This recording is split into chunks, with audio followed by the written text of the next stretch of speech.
आप सभी का फिर से स्वागत है। मुझे आशा है कि हमारी इस वीडियो श्रृंखला से आपको लाभ हो रहा होगा।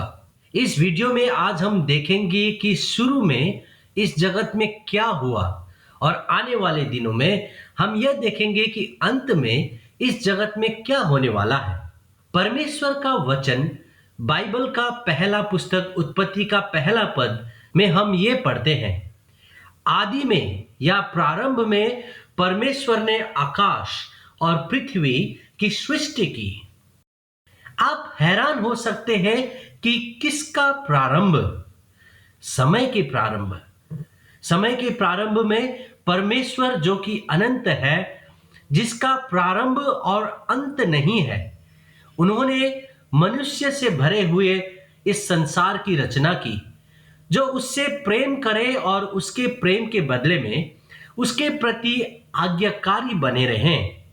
ऐसा मनुष्य जो स्वीकार करे, हे हमारा प्रभु और परमेश्वर, तू ही महिमा और आदर और सामर्थ्य के योग्य है, क्योंकि तू ही ने सब वस्तुएं सृजी और यह तेरी ही इच्छा से थी और सृजी गई।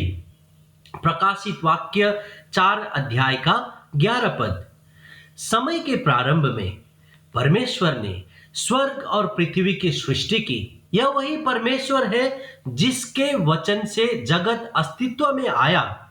भजन 33 का 6 पद कहता है, आकाश मंडल यहोवा के वचन से और उसके सारे गण उसके मुंह की श्वास से बने। परमेश्वर की सृष्टि, हमारी गैलेक्सी, आकाश गंगा, हमारा सौर मंडल, ग्रह, पृथ्वी, सारे, हमारा निवास स्थान आकाश से दिखाई देता है।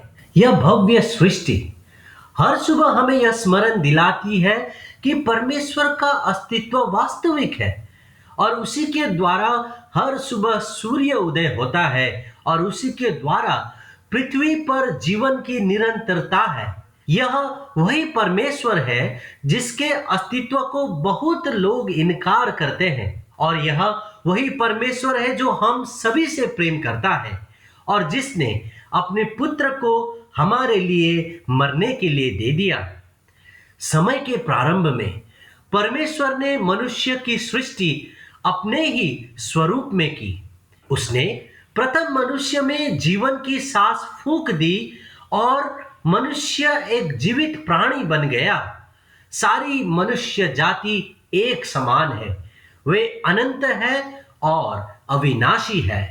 मनुष्य में एक ऐसी आत्मा है जो अविनाशी है, कभी मरता नहीं है। मनुष्यों में चयन करने की पूरी स्वतंत्रता है और ऐसा दबाव नहीं है कि वो अपनी इच्छा के विपरीत चयन करें, क्योंकि उन्हें किसी रोबोट की तरह बनाया नहीं गया है। परमेश्वर ने मनुष्य को अपने स्वरूप के अनुसार उत्पन्न किया। नर और नारी करके उसने मनुष्यों की सृष्टि की। उत्पत्ति का किताब 1 अध्याय का 27वां पद। शुरू में परमेश्वर ने अपने बनाए मनुष्य को एक सर्वोत्तम स्थान में रखा, जो इतनी अपार सुंदरता से भरा था जो हमारे कल्पना से भी परे है। मनुष्य को वहां पर सब कुछ प्राप्त था जिसकी वो इच्छा कर सकता था, लेकिन उसके लिए एकमात्र आज्ञा यह थे कि वह परमेश्वर की प्रति अपने प्रेम को अपनी साधारण आज्ञाकारिता के द्वारा प्रकट करे, जिससे परमेश्वर ने उसे कहा था। जब आदम और हवा आज्ञाकारी थे, वे प्रतिदिन शाम को दिन के ठंडे समय में परमेश्वर के साथ सीधे बातचीत करने आते थे और परमेश्वर के साथ संगति करते थे। उत्पत्ति से पहले शैतान, जो एक प्रधान स्वर्गदूत था, उसने परमेश्वर के विरुद्ध विद्रोह किया और स्वर्ग से निकाल दिया गया। उसकी बड़ी इच्छा थी कि वह उस सब कुछ को नष्ट कर दे जो परमेश्वर के लिए आनंद का कारण है।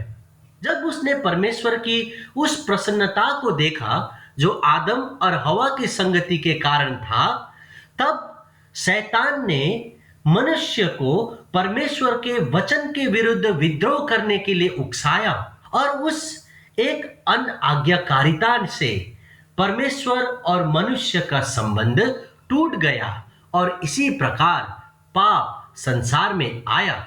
परमेश्वर की स्तुति हो। कहानी यहीं समाप्त नहीं होती है। परमेश्वर जो पवित्र है वह पाप से घृणा करता है। हमें कितना अधिक धन्यवाद देना चाहिए कि वह मनुष्यों से अब भी प्रेम करता है, जबकि हमने उसके वचन के विरुद्ध पाप किया। परमेश्वर के द्वारा मनुष्यों के साथ अपनी संगति को फिर से पुनः स्थापित करने की योजना ही सुसमाचार का उत्तम संदेश है। हमारा परमेश्वर पक्षपात नहीं करता है। वह सामाजिक विशेषता, जातिगत विशेषता या कोई आयु विशेषता नहीं देखता है। सुसमाचार का संदेश तो पूरी तरह से परमेश्वर के असीम अनुग्रह और प्रेम पर आधारित है, जो समस्त मानव जाति के लिए है। यह इस बात पर आधारित नहीं है कि एक व्यक्ति कितना भला या कितना बुरा है, या एक मनुष्य ने अपने सारे जीवन में कितने सारे पाप किए हैं। मनुष्य को अपनी संगति में फिर से वापस लाने के लिए परमेश्वर जो कीमत चुकाने के लिए तैयार था, उस कीमत का अनुमान लगाना असंभव है। उसने हमारे पापों के कारण अपने एकमात्र पुत्र के ऊपर अपने न्याय को उड़ेल दिया, ताकि समस्त मानव जाति के लिए उद्धार का मार्ग उपलब्ध हो। यूहन्ना का सुसमाचार 3 अध्याय का 17वां पद कहता है, परमेश्वर ने अपने पुत्र को जगत में इसलिए नहीं भेजा कि जगत पर दंड की आज्ञा दे, परंतु इसलिए कि जगत उसके द्वारा उद्धार पाए। परमेश्वर ने अपने पुत्र को जगत में इसलिए नहीं भेजा कि जगत को दोषी ठहराया जाए, क्योंकि जगत तो पहले से ही दोषी ठहराया जा चुका था। परमेश्वर ने अपने पुत्र को भेजा क्योंकि हमें उसकी जरूरत थी। उनका पुत्र पाप से रहित उद्धार करता, जो हमारे उन पापों का दंड उठाने की इच्छा और योग्यता रखता हो, जिस पाप के दंड का तो हम योग्य थे।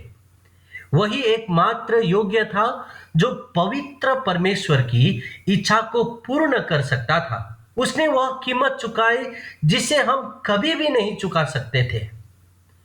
परमेश्वर धर्मी परमेश्वर है और उन लोगों को क्षमा करते हैं जो अपने पापों से फिरते हैं और परमेश्वर से उद्धार चाहते हैं। परमेश्वर अपने पुत्र के कलवरी के क्रूस के बलिदान से पूर्ण रूप से संतुष्ट हुआ। उसने अपने पुत्र को मृतकों में से जी उठाने के द्वारा सिद्ध भी किया। उद्धार एक सच्चा अनुभव है जिसे एक व्यक्ति मसीह विश्वासियों के साथ संगति करने पर भी प्राप्त नहीं कर सकता है। कोई भी दूसरा विश्वास या धर्म परमेश्वर तक पहुंचने का मार्ग उपलब्ध नहीं करा सकता है। उद्धार कोई प्रतिक्रिया नहीं है, बल्कि आपके जीवन का एक अनुभव है। जब आप उद्धार पाने के लिए प्रभु यीशु मसीह पर विश्वास करते हैं, क्या आपके पास विश्वास का सच्चा अनुभव है? प्रेरितों के काम 16 अध्याय में आज से करीब 2000 साल पहले एक व्यक्ति ने जीवन के लिए सबसे महत्वपूर्ण प्रश्न पूछा था। प्रश्न यह था, उद्धार पाने के लिए मैं क्या करूं?